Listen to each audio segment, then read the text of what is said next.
Hey, this is John with FLO. In this video, we're going to walk you through swapping end caps on a disc brake wheel.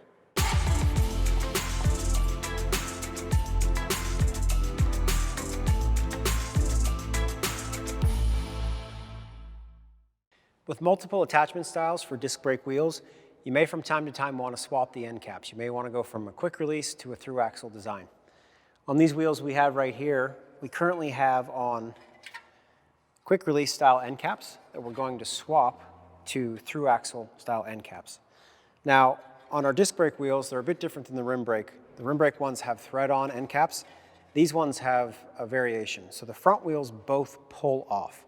So you grab the end cap and you pull it to slide it out of the axle itself. There's a small piece here that is actually inserted into the bearing. So it goes inside the bearing of the wheel. So make sure that as you pull that out, you're not pulling it out super quick. Sometimes your bearing can come out. Now the bearing can go back in, but it's much easier to replace an end cap if you just pull that out where you pull it out slowly where it comes out. The same is true on the opposite side. Just take this, make sure you take your time to pull it out. Sometimes it needs a bit of a wiggle to get out. And then that pulls out just like that. Now, to replace these with 12mm through axle end caps, you're going to see that there are two different lengths of these end caps.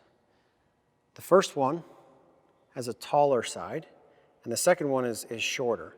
The taller one goes in on the side where you're going to attach your disc brake rotor. The second one is on the side that does not have the rotor attached.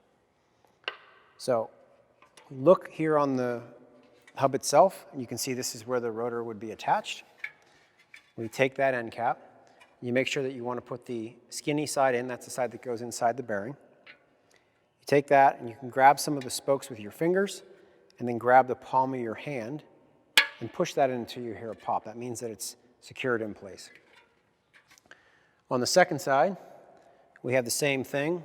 We take the skinny side and place that in, grab a few of the spokes, and that pops in place.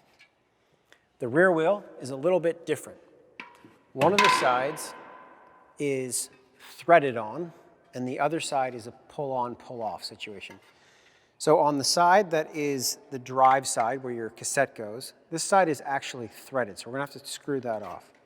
On the non-drive side, where the rotor is, this is again another pull-off style. So we pull that out slowly, just like that. That'll slide off the axle. And what you see in here on the axle is you're going to see a slot located in the axle. The reason that slot is there is it allows us to place a small item in here and hold that steady. What we use is a cone wrench. This is a 17mm cone wrench that is going to actually help us install that 12mm through axle.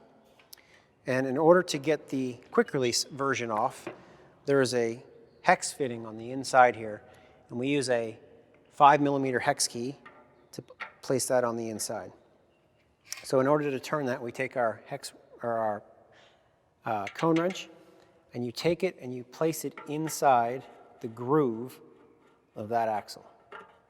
And once it's in there, you can see that we can now resist the turning on this side. So you hold that in place, and you give this a turn. There we go. And that starts to unthread our end cap. You can take it off. This 12mm end cap is the same kind of configuration. It's threaded on the inside, and there are two small grooves that allow you to use a 17mm cone wrench to tighten that in place.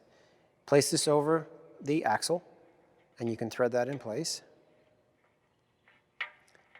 You can hold the axle on the opposite side with your fingers until you get it finger tight, and then we use the two cone wrenches. So the first one goes over the part on the actual end cap itself, and then the second one is just like we did to take it off. We put it in that slot, and we turn them both clockwise, just a bit, not super tight. If you go really, really tight, you can damage this axle, so you just want to get it enough so that this is sort of locked in place, just like that. And then the final part to replace this is to take the side that is not threaded. We place that over the axle, and we press that down in place. This one doesn't snap or pop like the front. You'll just feel it hit the bottom, and then you're done.